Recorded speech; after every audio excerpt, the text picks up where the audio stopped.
Hi, my name is Marko Vojvodic, and I'm the co-founder of a digital agency, Akeo, which is operating for the last 15 years.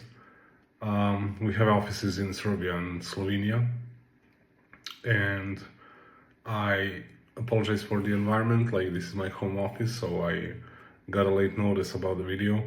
I'm gonna try to answer all 7 questions.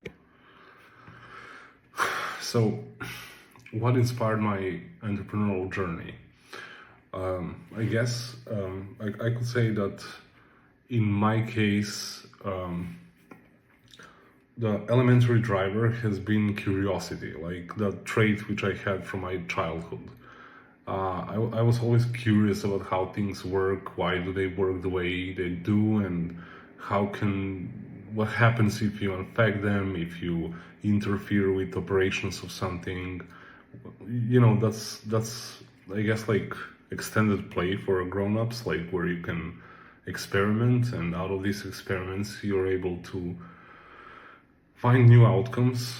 Sometimes like you learn new things, sometimes you learn boundaries, and then you just understand what is better for you to take, or what's like something which you don't want to repeat. And it's the way I guess like I operated as small, and it just continued through my like grown-up life.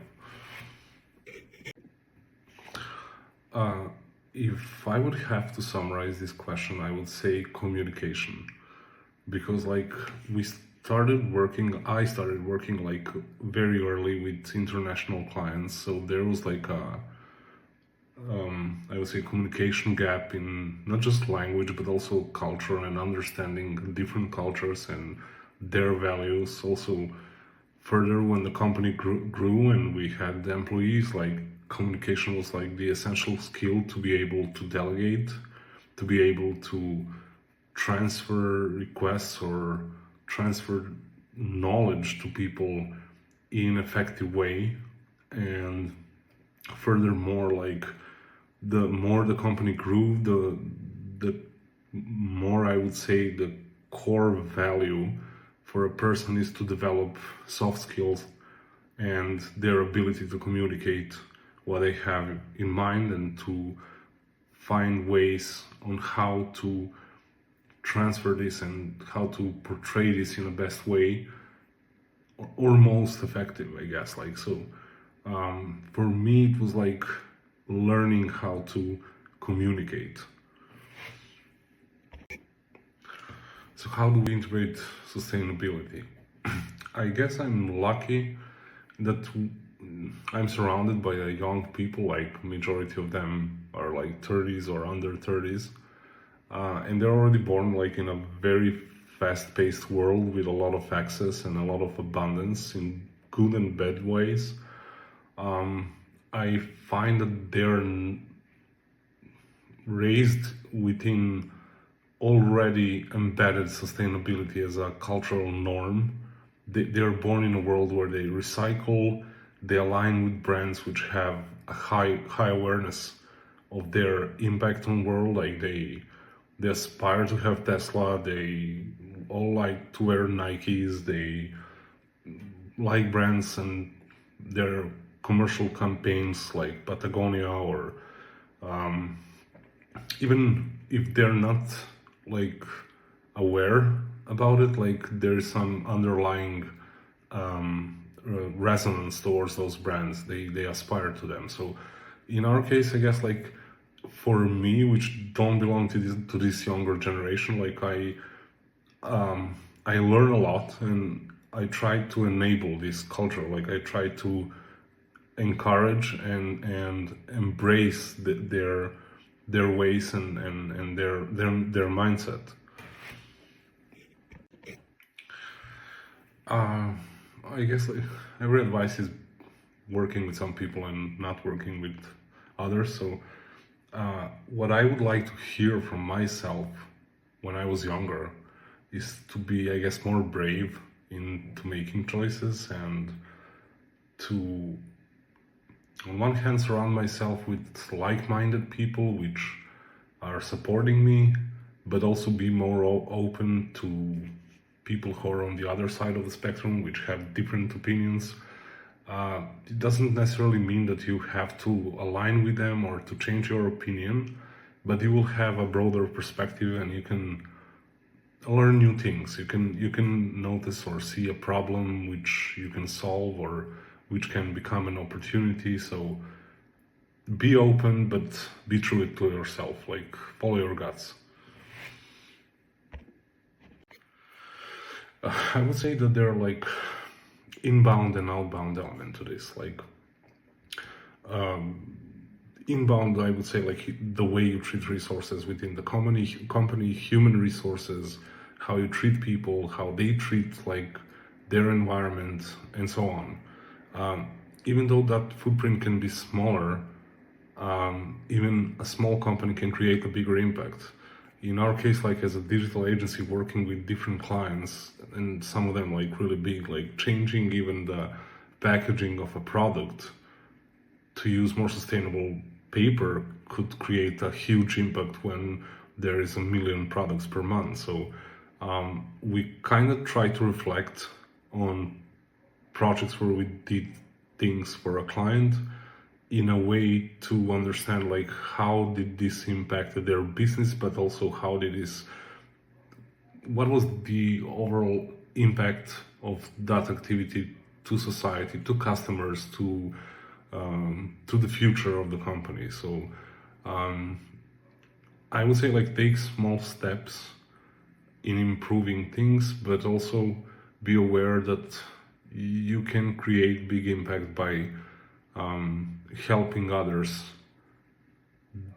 achieve or increase their sustainability, or just making a way to improve their products or their services can have a huge impact on a bigger scale.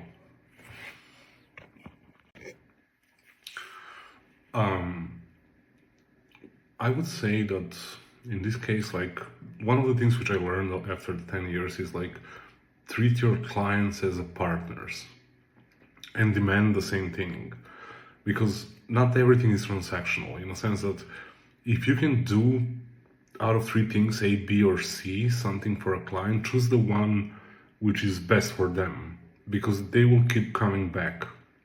And furthermore, treating a client as a partner is basically